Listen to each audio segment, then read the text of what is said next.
Bakit nga ba tinawag na katmon ang prutas na to? Kapag gantuhong tag-ulan, yan, dyan sila naglalabasan. Makikita nyo po yung kanyang hugis, bilog. Kapag pinapagpag yung mga puno nila sa taas ng bundok, sumasabay po sa agos ng tubig dahil nga madali magpagulong-gulong, nakakarating sila sa mga ilog.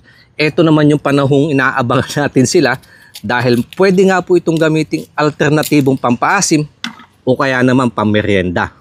Para din puso ng saging, mayroong mga talukap, tatanggalin mo, uy, asim ah.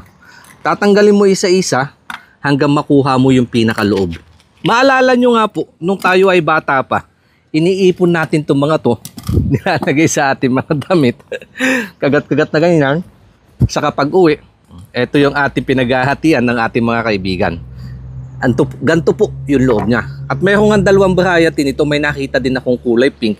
At pwede mo nang kainin, ganyan lang, sausaw sa asin.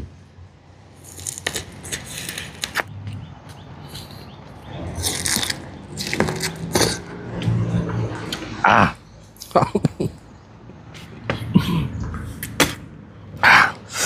Asim.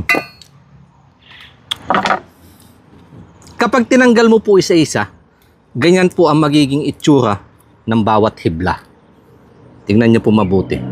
Yung hugis niya parang kalahating buwan or half moon. Kaya itong prutas na to, dahil sa ganyang hibla, tinawag siyang katmon.